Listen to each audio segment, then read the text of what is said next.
सड़क भले ही खराब हो, लेकिन वाहन खरीदते समय सरकार आपसे रोड टैक्स जरूर वसूलती है, शायद आपको पता होगा। उदाहरण के लिए अगर आप दिल्ली जैसे शहर में एक 10 लाख रुपए की गाड़ी खरीदते हैं तो आपको रोड टैक्स के तौर पर करीब 80,000 रुपए देने होते हैं। 20 साल का रोड टैक्स सरकार आपसे पहले ही ले लेती है। और रोड टैक्स तो ले लिया, लेकिन रोड कहां है? आपने देख लिया कि सड़कें किस तरह बदहाल हैं, लेकिन इस समस्या का क्या समाधान हो सकता है? अब आपको हम कुछ नए आइडिया बताना चाहते हैं कि होना क्या चाहिए। आज एक सुझाव हम दे रहे हैं सरकार को भी और लोगों को भी। हर सड़क पर जो टोल कंपनी सड़क को बना रही है, उस सड़क पर उस कंपनी का नाम होना चाहिए जिसने उस सड़क को बनाया है, और उस कंपनी का फोन नंबर होना चाहिए, उसके अधिकारी का फोन नंबर होना चाहिए, जिस नंबर पर लोग इस कंपनी को शिकायत कर सकें अगर कहीं भी गड्ढा है तो। इसके साथ ही देश में जितनी भी सड़कें हैं उनके रखरखाव की जिम्मेदारी जिस सरकारी अधिकारी की है, उस सरकारी अधिकारी का नाम और उस सरकारी अधिकारी का नंबर भी उस सड़क पर लिखा होना चाहिए, ताकि जब भी आप वहां निकलें और आपने सड़क को टूटा हुआ देखा तो आप तुरंत उस नंबर पर फोन करके शिकायत कर सकें और उसे ठीक करवा सकें। आपने ये तो देख लिया कि आप ना तो हवा में सुरक्षित हैं और ना जमीन पर। अब बड़ी बात यह है कि हमारे देश में जहां अच्छे एक्सप्रेसवे हैं भी, कुछ जगह ऐसी हैं जहां अभी नए नवेले अच्छे शानदार एक्सप्रेसवेज बने हैं, वहां पर अभी कोई गड्ढे नहीं है, थोड़े दिन के बाद हो जाएंगे, जहां आप सुकून से गाड़ी चला सकते हैं। लेकिन वहां पर भी हमारे देश में कुछ लोग ऐसे हैं, वो अपने लिए खुद ही गड्ढा खोद लेते हैं।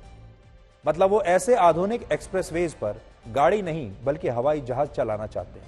पिछले शुक्रवार को उत्तर प्रदेश के सुल्तानपुर जिले में पूर्वांचल एक्सप्रेस पर एक BMW कार ट्रक से टकरा गई थी और इसमें सवार 4 नौजवानों की मौके पर ही मौत हो गई। जिस समय यह दुर्घटना हुई उस समय कार में सवार जो एक व्यक्ति है, इन 4 में से एक, वो फेसबुक लाइव कर रहा था।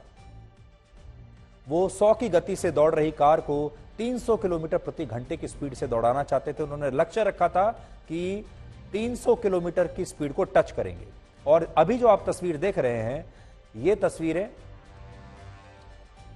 उस समय की हैं जब ये उस कार को दौड़ा रहे थे, और उसके बाद क्या हुआ देखिए।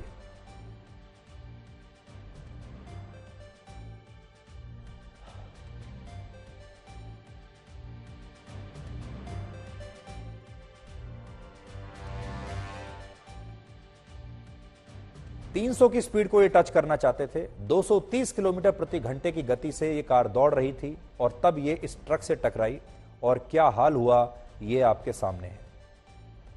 इस दुर्घटना के कई सबक हैं जिन्हें आज सबको समझना चाहिए, लेकिन उससे पहले फेसबुक लाइव के दौरान इन चारों के बीच क्या बातचीत हो रही थी वो आप सुन लीजिए। चारों मरेंगे। रुकिए हाँ। 1 मिनट शांत थे।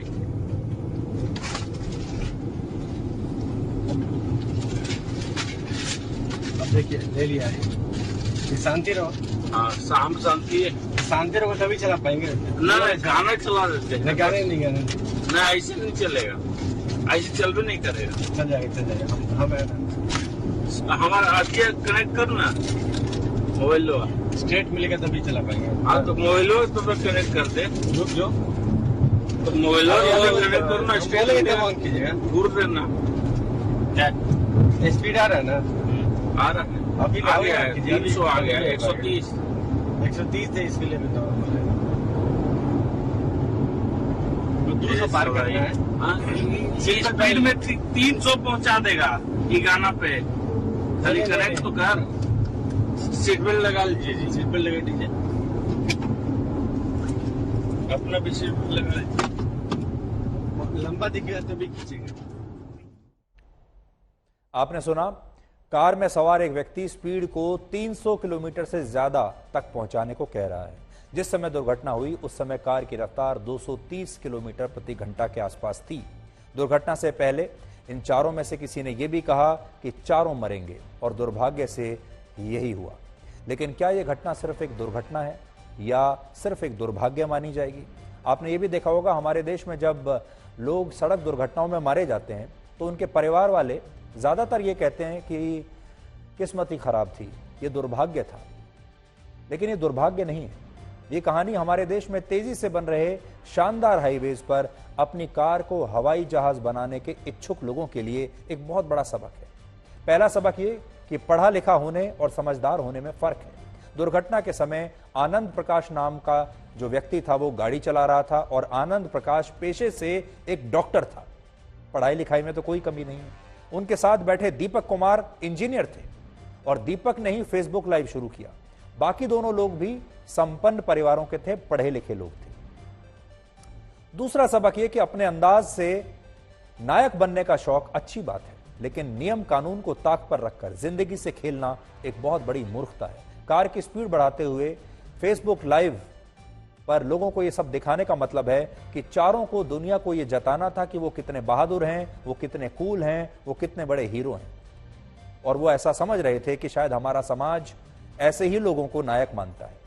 तीसरा सबक यह कि ओवर स्पीडिंग यानी तय सीमा से तेज गाड़ी चलाने में रोमांच जरूर हो सकता है, लेकिन स्थिति कब आपके नियंत्रण से बाहर हो जाए इसकी भविष्यवाणी कोई नहीं कर सकता। दुर्भाग्य से BMW में सवार एक व्यक्ति ने कहा कि चारों मरेंगे और उसकी भविष्यवाणी देखिए कैसे सच हो गई। कल्पना कीजिए अगर 230 की रफ्तार से दौड़ती BMW कार किसी ट्रक से नहीं बल्कि किसी छोटी कार से टकराई होती तब क्या होता।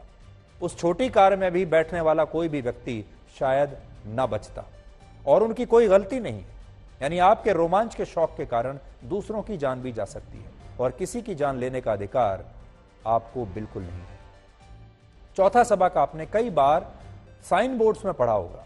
दुर्घटना से देर भली, किस हाईवे पर आगे क्या गतिरोध होगा यह अनुमान कई बार लगाना मुश्किल होता है। फिर दुर्घटना के कई कारण होते हैं। उदाहरण के लिए कार के सामने अचानक कोई जानवर आ जाए तो दुर्घटना हो सकती है। स्पीड जितनी ज्यादा होगी संभलने का मौका उतना ही कम मिलेगा। सरकार यदि ओवर स्पीडिंग के मामले में तुरंत चालान और लाइसेंस रद्द करने जैसे कदम उठाए तो लोगों में डर पैदा हो सकता है, लेकिन हमारे देश में ऐसा भी नहीं होता। सच यह है कि कानून का पालन और उन्हें लागू करना दोनों ही यहां मुश्किल है। किसी और देश में अगर यह हुआ होता तो इन चारों को इतनी स्पीड पर गाड़ी चलाने के लिए वहीं कुछ किलोमीटर के बाद ही रोक लिया गया होता, इन पर भारी जुर्माना होता, इनका लाइसेंस रद्द हो जाता और शायद इन्हें जेल में डाल दिया जाता। लेकिन ये जानते थे कि भारत में इन्हें रोकने वाला कोई नहीं और रोकता भी अगर कोई तो ये रिश्वत देकर छूट जाते। यानी कानून का डर नहीं। जैसे जैसे हमारे देश में बड़े और शानदार हाईवेज बन रहे हैं और हमारे देश में लेटेस्ट टेक्नोलॉजी की शानदार गाड़ियां आ रही हैं, वैसे वैसे ही दुर्घटनाएं भी बढ़ रही हैं।